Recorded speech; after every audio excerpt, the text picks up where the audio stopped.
जय माँ पीताम्बरा, जय जय श्री महाकाल। सनातन धर्म प्रेमी भक्तजनों, आज का हमारा दिव्य प्रसंग है माँ भगवती बगलामुखी देवी की साधना करते करते मनुष्य समाधि तक पहुँच सकता है। क्योंकि भगवती बगलामुखी देवी की साधना प्राप्त करने के लिए, माँ की आराधना करने के लिए हमें सद्गुरु का मार्ग अपनाना पड़ता है। और जब सद्गुरुओं के साथ में, सद्गुरुजनों के साथ जब आप बार बार सत्संग करते हैं तो सत्संग ही समाधि की प्रथम सीढ़ी है। और समाधि तक पहुंच जाना यानी शिव और शक्ति में विलीन हो जाना। आज का हमारा प्रसंग है माँ बगलामुखी देवी की साधना करने के लिए मनुष्य का मन कैसा होना चाहिए। जिन जिन भक्तों की माँ बगलामुखी शक्ति सिद्धपीठ जिला सिवनी मध्य प्रदेश से दीक्षा हो चुकी है और वे भक्त साधना आराधना में लीन हो चुके हैं, माँ भगवती की नित्य प्रति साधना करते करते अपने मन को, अपने जीवन को परम पतित और पावन बनाना चाहते हैं, वे भक्तों के लिए बड़ा ही सुंदर सुमधुर आज संदेश है। भक्तजनों, जब आप माँ भगवती ब्रह्मास्त्र महाविद्या की साधना के लिए अग्रसर होते हैं, पूजन स्थान पे जब आप बैठ जाते हैं, साधना की पद्धति तो मैंने आपको पहले ही अनेक वीडियो में बता चुकी हूँ, लेकिन आज का जो विशेष विषय है और वह विषय है कि अपने मन को किस प्रकार केंद्रित करना होता है। तो भक्तजनों, सबसे पहले साधक को अपने मन को साध लेना चाहिए। मन के भीतर इंद्रियां हैं और वे 10 इंद्रियां हैं और उन 10 इंद्रियों के भीतर अनेक झरोखे हैं, उनको कैसे बंद करना चाहिए, यही दिव्य मार्गदर्शन मैं आपको देना चाहती हूँ। भक्तजनों, जब हम बगलामुखी मैया की साधना के लिए तैयार होते हैं, उस समय सबसे पहले हमारे मन में कंट्रोल होना चाहिए।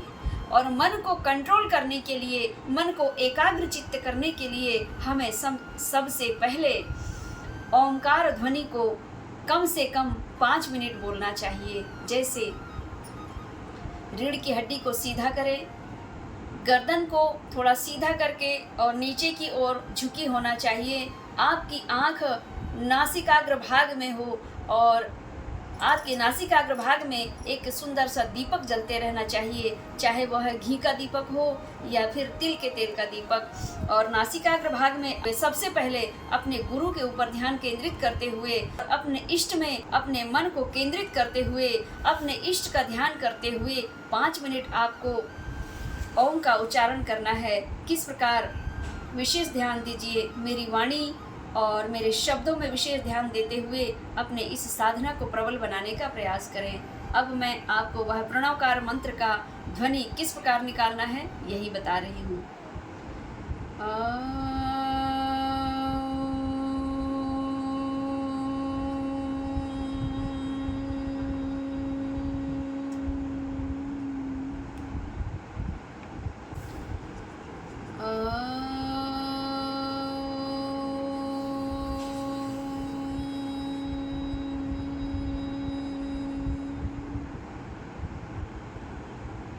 यानी आप अपने इष्ट को बुला रहे हैं। ओ माने उनका स्वागत करना और माँ यानी अपने ब्रह्मांड में उन्हें स्थापित कर लेगा, अपने ब्रह्मरंध्र में उन्हें स्थापित करने के लिए उनका आग्रह करना।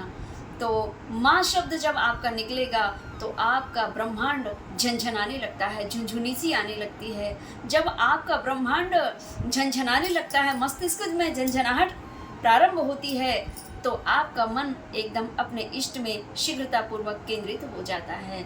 और जब आपका मन केंद्रित होता है तो 10 इंद्रियां भी मन के अनुसार केंद्रित होने लगती है। और जब इस प्रकार से आप भक्ति करते हैं तो परमात्मा स्वयं आपकी भक्ति को प्रबल और दृढ़ बनाने में आपका सहयोग करते हैं, मदद करते हैं गुरु के माध्यम से।